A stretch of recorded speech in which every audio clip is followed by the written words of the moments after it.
So here at Liquid, we're a full-service print shop. So every process along the way, from the point when the artwork comes in to where it ends up on the shirt, we handle that here in this building.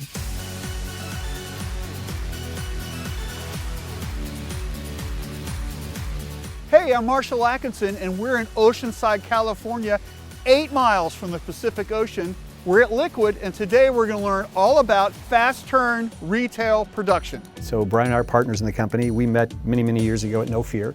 He moved on to Volcom after that. I moved on to DC Shoes.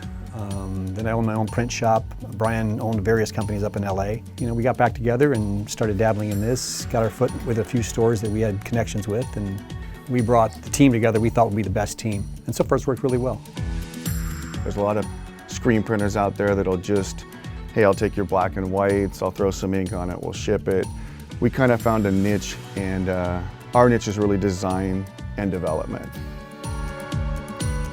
I'm with Seth Anderson, the Director of Sales here at Liquid, and we're going to talk about how you guys get everything in and out of a shop so fast. So what's your story? We like to get everything set up in advance. We get all the screens burned, inks mixed, get prepped, so the second one job breaks down, the next one is set up and ready to go. Once it starts firing, we prefer to not use a folding machine.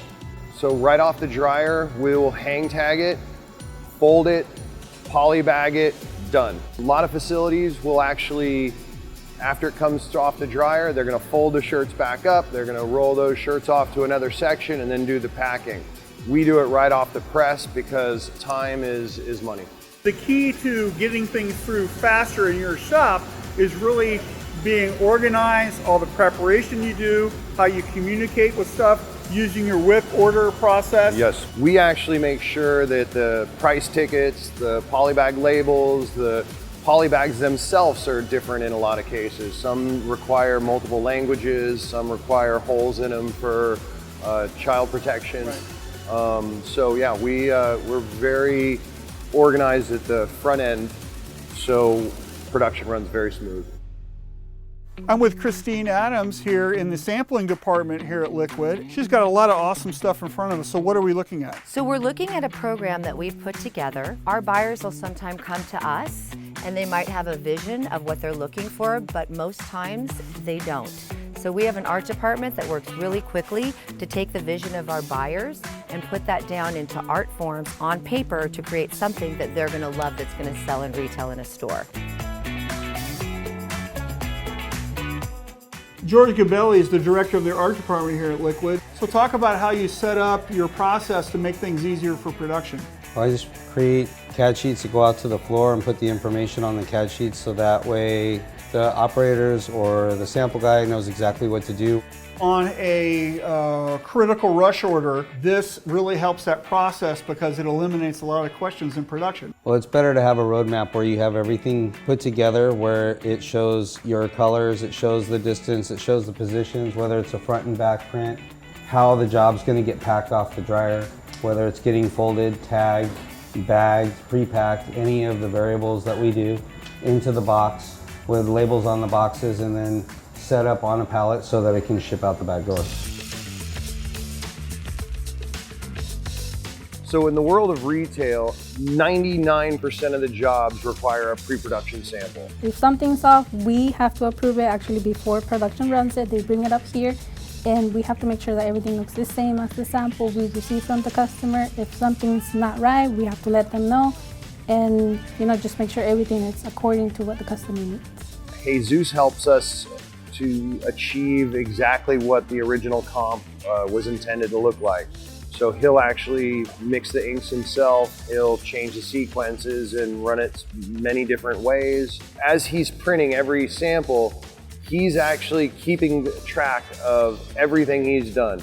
What inks he mixed, what formulas he mixed with, the sequences, and then once all that's done, he puts it into a packet that we call the print matrix. Most factories will just give you a color card or a color swatch of the actual Pantone color, and then everyone's bound to match it.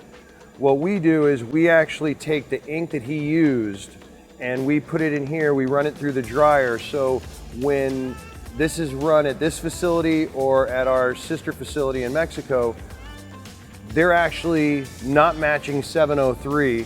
They're matching this particular shade of red because this is the exact ink that was on the shirt that was approved by the customer. The job will not be run without it.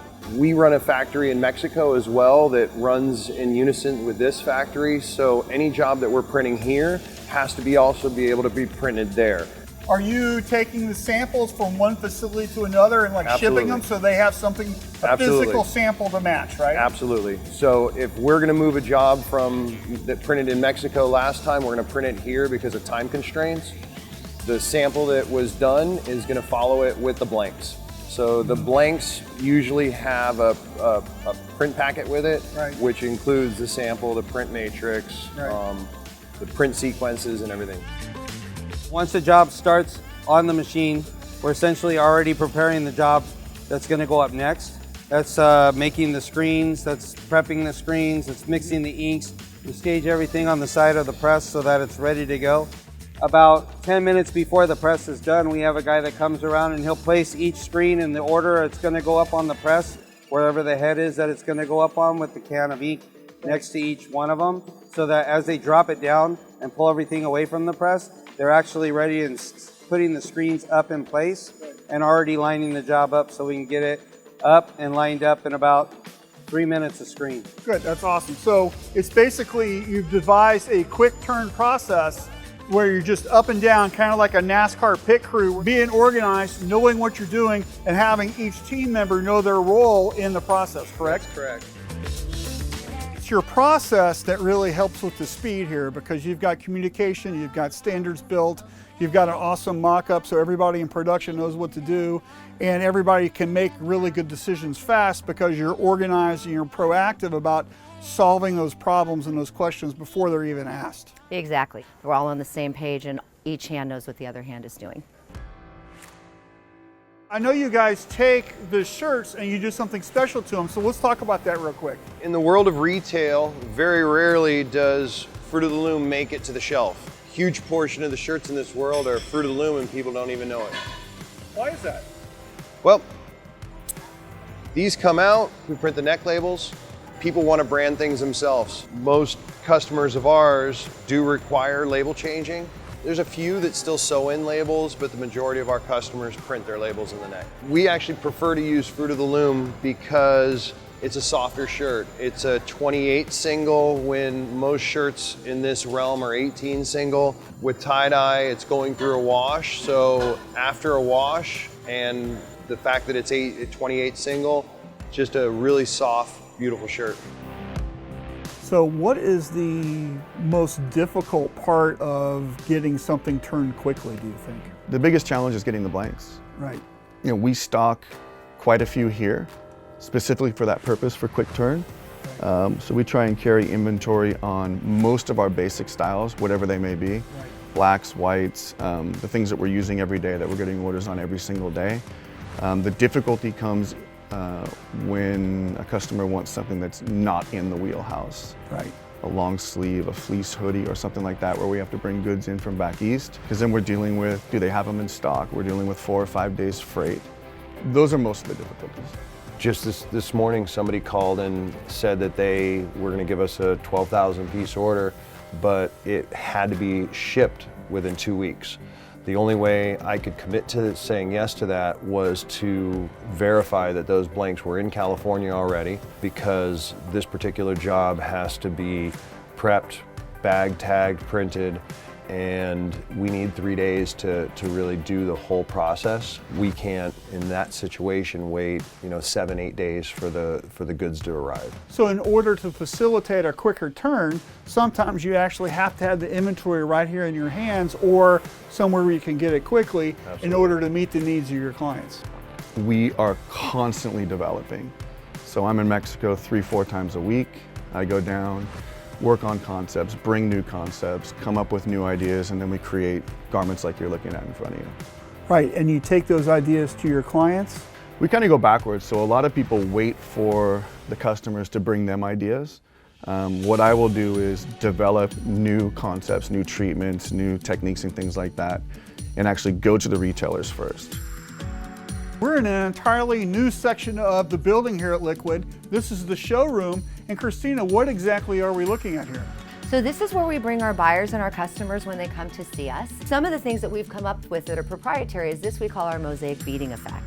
Right. And it is screen printed, so it can be washed, it wears well, it doesn't come off, and it's got a texture to it where it's tiny little beads. It'll make up the image or the artwork that we're going to go ahead and do for them. And then we'll add the color to it, we'll add, you know, a crystalline finish over it if it's for ladies. You can see sort of that we've done it over here where you've got like a butterfly effect to it. These are all raised up. There's multiple colors, plus you got some glitter in there to get a little sparkle. I think that looks fantastic. We also do a lot of foiling, and we'll distress the foiling here. So it's got sort of that kind of cool retro look to it. Yeah, this has no hand at all. At the end of the day, if you're not having fun doing what you're doing, don't do it. And we have a lot of fun. Yeah, we have a lot of fun. And like, we try not to take ourselves too seriously. They're just t-shirts, bro.